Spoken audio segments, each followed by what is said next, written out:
This is such a small Tea Party crowd. No, I'm kidding. This is fantastic for Sheboygan. I mean, we get crowds like this occasionally in Chicago, and to see something like this in Sheboygan just goes to show how far ahead of the curve you are here in Wisconsin. Heartland Institute that I work for is not out of Washington, D.C. We're actually out of Chicago, of all places. And so we're based out of there, but we handle policy across the country. How many people like the idea of cap and trade? The Heartland Institute was one of the primary movers in getting cap and trade stopped with our climate change conferences. And I aimed at education reform, trying to do the same thing for education that we did for climate change and stopping that. So I'm going to take you on a rocket ride really quickly on education. I want you to kind of follow along with me here, because I want to have some main takeaways, and then I want to talk about winning the future. Because that's where we are right now, is in the process of winning the future because of groups like this and people like you. So you got to know, to fix a problem, you actually got to know where you stand. And I'm going to tell you where you stand on education. So I want you to remember a few key points from this. Number one, the system that we have today in education is beyond reform. It's beyond race to the top. It's beyond no child left behind. It's beyond little tweaking changes at the district level. What we got to do about education is transform it. We have to transform it into an entirely new kind of system, and I'm going to talk about that in a few seconds. Here's the other thing you have to remember. No amount of money, no amount of more money is going to fix it. The United States of America spends more money per child than any OECD nation, any nation, every nation on this earth. We spend more money per child, and what's our output?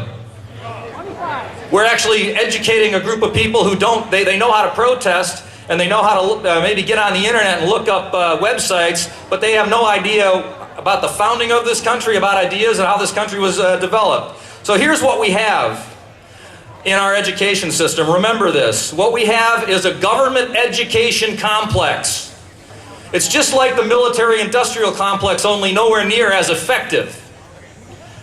Our military, there might be some waste and some expensive toilet seats and $800 hammers and weapon systems that aren't needed, but last time I checked, we had the best military on earth.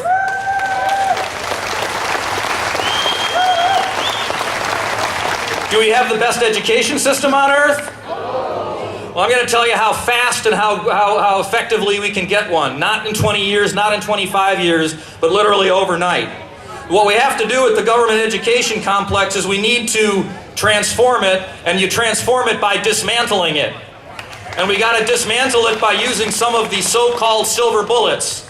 I don't have to go into details on tuition tax credits. They're a good idea. I don't have to go into details on vouchers. We know that vouchers are a good idea. We know that they work. And I don't have to go into detail on charter schools, because charter schools are a pretty good idea. They're not a perfect solution, but they're a good solution that starts the process. The one thing I want to quickly take 10 seconds and talk about is digital education, online learning. How many of you have a smartphone? With a smartphone, you can literally have the sum of human knowledge beamed to your phone in the form of a text message, in the form of a video, in the form of a lesson plan, or in the form of a test that you could take to prove that you've mastered knowledge. With the digital framework that we're building in this country, we can literally provide an education for your kids, for grown-ups, for anybody who wants to learn anything in a just-in-time fashion, over the internet, over your iPads, over your laptops, and yes, occasionally in a classroom. And we can do it for a lot less money than we're spending on the bureaucracy we have now. There's another really important little technique that is coming out, and this is some of the good news in education reform and why it's going to move so quickly. Turns out a lot of our friends on the left have they figured it out. They figured out that you can't fund the education of a poor child in the inner city when you're funding a massive, bloated, wasteful, greedy bureaucracy. And make no mistake, that's just not the teachers' unions. That's the entire DOE at the federal level. It's the state boards of education. And it's also all 14,000 school districts in the United States of America with bloated administrators, bloated coordinators, bloated support staff, none of which is needed to deliver education. So here's a nifty little piece of public policy that a bunch of Democrats invented in California. It's called the parent trigger. Imagine this.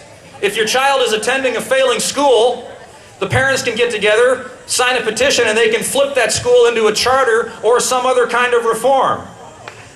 Now, if Democrats are coming up with an idea like that in a place like California, we can certainly get something like that going in Wisconsin, in Indiana, and all the other places that are moving very rapidly on reforms right now. And it empowers parents, and that's the key to getting into transforming the education system.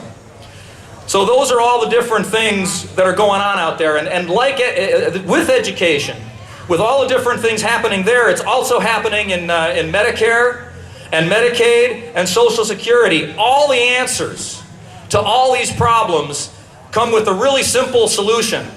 And we have to do a little bit of tweaking and a little bit of work to get to that solution. But what is that solution? We disempower the failing, expensive, greedy public employee monopolies that have taken over our lives, and we start empowering the citizens with choices, and they're going to be able to make the solutions and find the solutions better than any bureaucracy.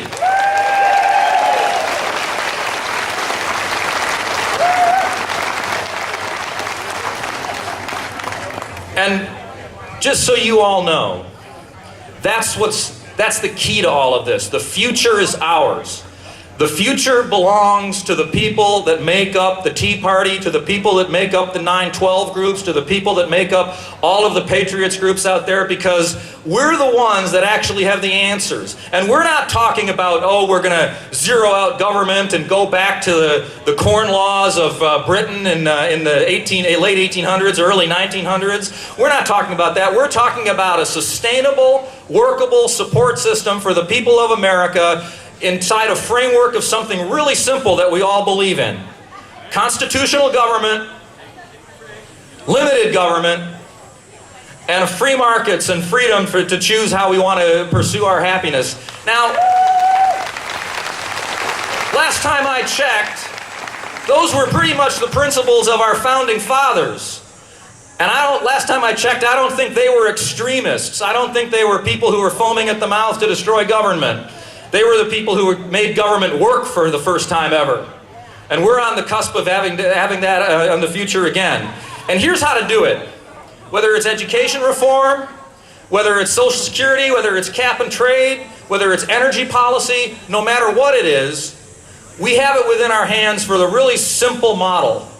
And it's called the evangelical model. Not necessarily one religion or another, but we need to become evangelical about what it is we stand for. So when our friends on the left start saying, I disagree with this, or you're doing this, or you're bad, instead of sitting there going, socialism, and you're a commie cretin, so I got an idea. Why don't you invite them to your Tea Party meeting? We got a really good speaker from this organization or that organization, and they're going to talk about education. They're going to talk about energy policy. And you invite those people, and you talk to them. And right now, at this moment in time, here's a little trick I like to, or a little thing I like to do. How many people at this meeting, show of hands, never showed up to a political event until maybe the last year and a half or 2 years? That's why we're going to win.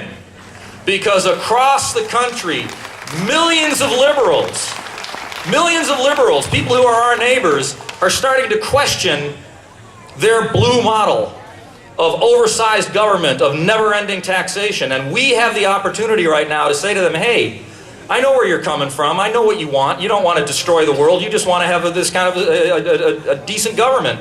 I've got a better answer. Come to my Tea Party meeting. We've got somebody on that. We don't have to scream at them. We need to give them answers, and we've got the answers. So that's where the future lies, in communicating with people. Win their hearts and minds. Invite them to our events. And a couple of different things you can do on that notion right here in Wisconsin. There's a group that's forming. I think it even has a Wisconsin coordinator, but it's called Tea for Education. And they're going around, they're going to be doing a lot of different work on the education issue, and they're going to have events and speakers. I might even be one of them. There's also another group called National School Choice Week. How many people have heard about the movie The Cartel? On the third week of January is National School Choice Week.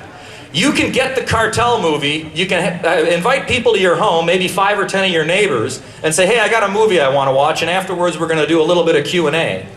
And they're going to watch that movie, and you won't need to scream at them or engage in a 10-week battle on education reform. They're going to watch that movie, and they're going to go, oh my gosh, what can I do? And then you're going to tell them. And this is how we win the future. And let me tell you, on education, there's a lot of people out there in the audience, and they're saying probably something like, you know, Bruno, great speech, like what you're saying, but I've seen how powerful the unions are, and I don't think we can beat them. Last month, our referendum passed, and so on and so forth. Well, here's my answer to that. Everybody thought Scott Walker was going to get kicked out of office in a recall next year because of what he did on here in Wisconsin, making this state ground zero. And he won one election in a proxy, he just won another election in a proxy, and he's still standing, and he's probably going to stay standing because the tide has shifted and it is now moving in our favor.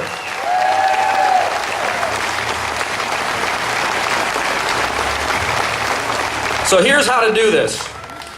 Invite people over, talk to them. And this is what, for those people who say, gosh, you know, I know where you're coming from, but I don't think we can do it. Here's my answer to that.